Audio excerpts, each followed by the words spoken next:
crypto warriors, changing our world day by day.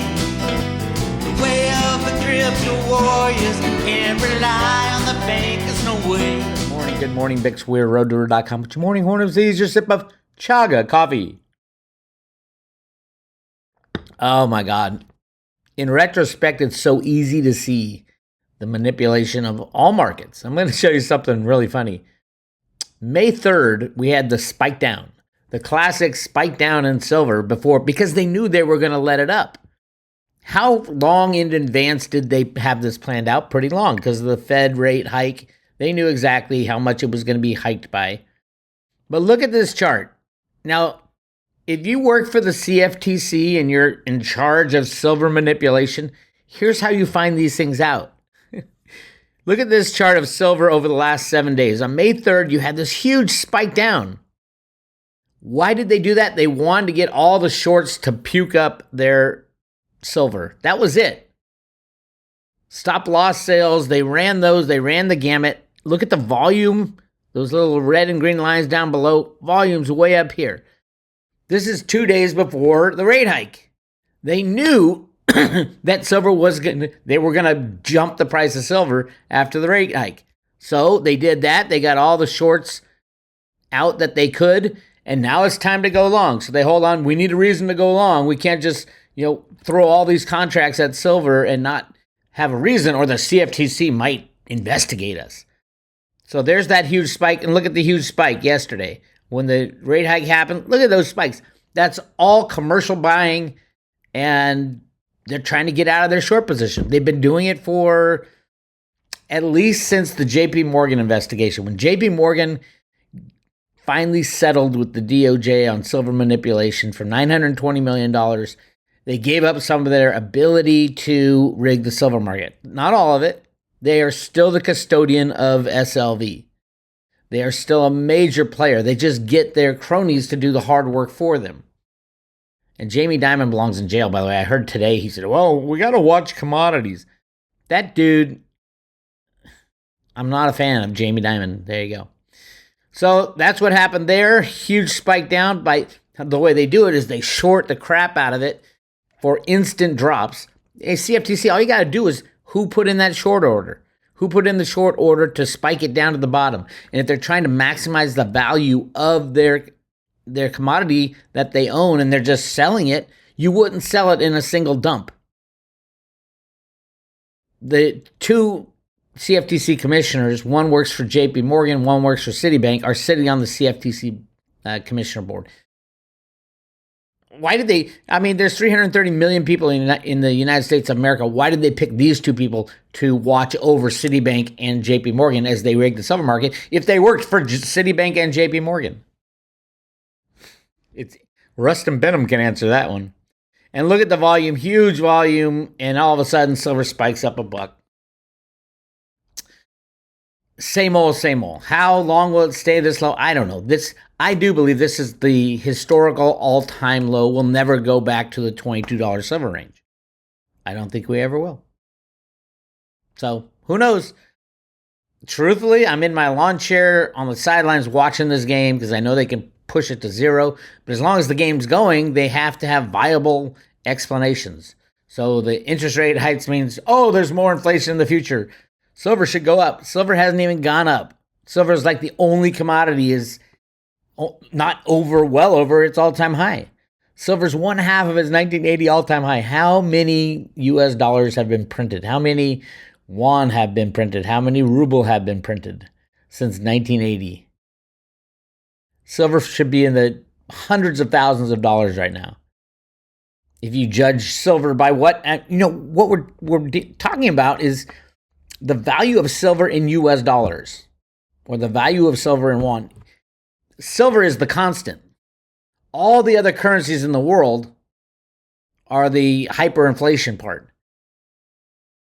If we are judging silver by the US dollar, how many dollars have been printed since 1980?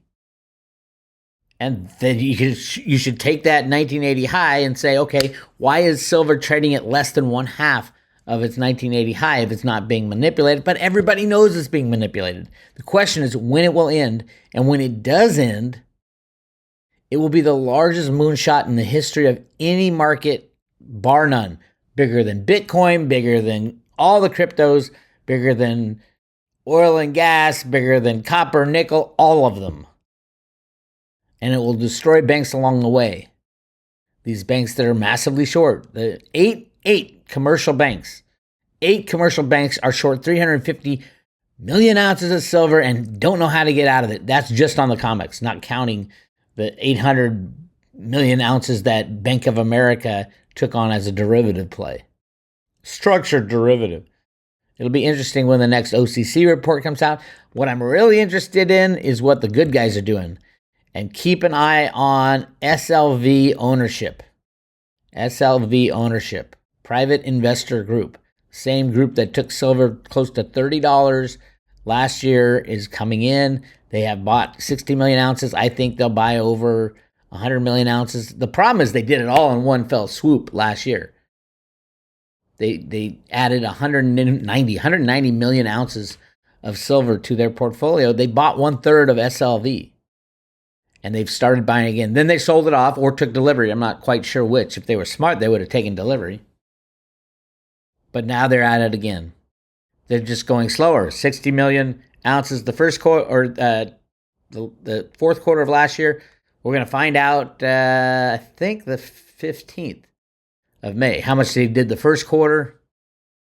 And then we got the second quarter and the third quarter. I think they're going to run it to September. I'm doing a private road discussion that I'll be posting later today, so get ready for that.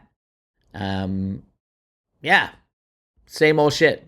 But that's the key. Look at this. May 3rd, the slam down, and then they knew it. They slammed it down, and then the rate announcement comes up, and it goes up. That's the commercial banks, the 8 commercial banks, mainly the top 4, buying. Slam it down, dump contracts, and then buy them back as fast as possible. And they've been doing it, and they've been whittling down their short position. They can't get rid of all of it because no one would sell it to them. So keep an eye on that. But look, that's silver. Look what happened in Bitcoin. Same thing. April 3rd, bam, slammed down right here, and boom, it jumped up. What about the stock market? Same thing. April 3rd, bam, down here, bang, it jumped up. This is the Exchange Stabilization Fund, my friends. This is your U.S. government working with these banks to they all get together and say, okay, here's how we're going to do it. And it's all orchestrated by a company called Virtu Financial. Virtu Financial is the largest high-frequency trading company. It has like no losses in the last 8 years. Run by Vinny Viola. Yes, the name sounds like a mafia guy because it is a mafia company. And that's how it's done. Computers and derivatives. I've been screaming it for so long, and it's the easiest thing to do in the world. How do you think oil went to minus $40? You can click a mouse and put any commodity, anything at minus $40 or plus $40 million with a click of a mouse. That's what happened to our fraudulent markets. And you got guys got Gary Gensler as the head of the SEC who do nothing but protect them. Why do you think they took down Reggie Middleton? Because he invented a way out of the old system. He invented a way to completely make irrelevant rehypothecation of assets. And he was taken down. I think he'll come back. I think the SEC and the CFTC, when they are shown to be the frauds that they are, the U.S. government's going to, oh my God, what are we going to do now? Reggie, can you help us? That's what was in Cliff's data. I believe that's still coming true. They haven't even let Reggie, they froze 98 million of his 100 million Veritasium tokens. They froze them. And they're still frozen. It's the only time in history. I mean, the SEC's gone after a lot of crypto companies, and they took a lot of Reggie's other cryptos. But the 98 million are just frozen sitting there. Why are they sitting there? What are they waiting for? Either sell them into the market and destroy the price of Veritasium, or give them back to Reggie and say, okay, do what you were going to do and fix these markets.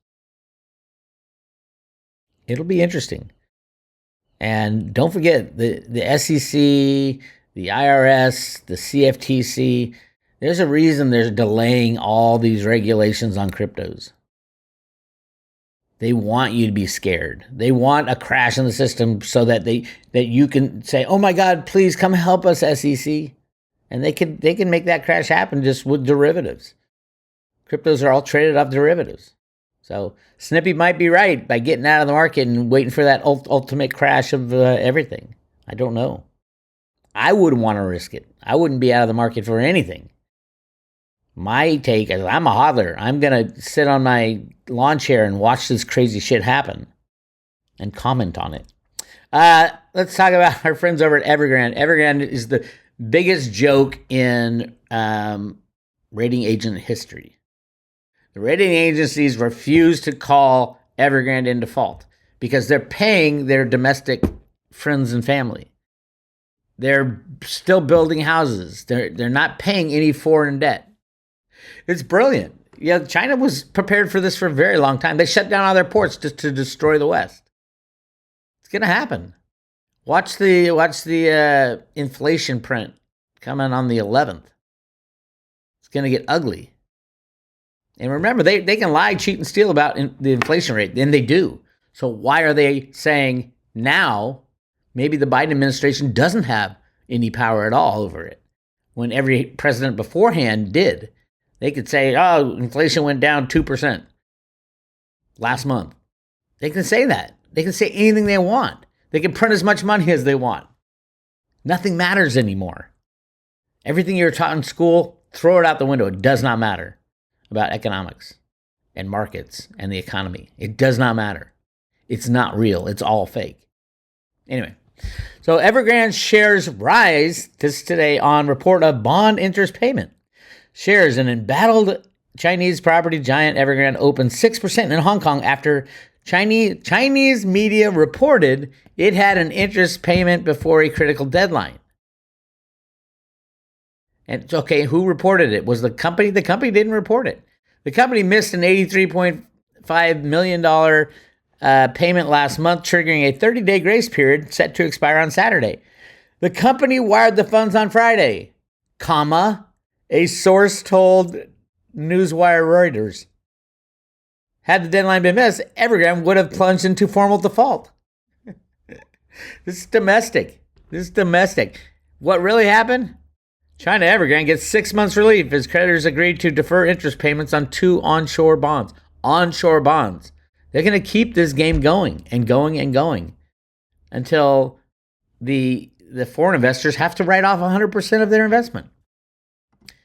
China allows Evergrande creditors to sue locally to recoup debt. So you can't sue Evergrande anywhere but locally, which means only the Chinese investors are going to get their money back, if they get their money back. Junk bond pullback accelerated last month, Evergrande update. So Evergrande mostly issued junk bonds. And who in their right mind would buy an Evergrande junk bond? I don't care what kind of interest rate it's paying. You're not going to get it back if you're a foreigner. If you're domestic, yeah, I'd get in there because you're probably going to get it back in some form, probably a condo. And then it's a company I can't talk about.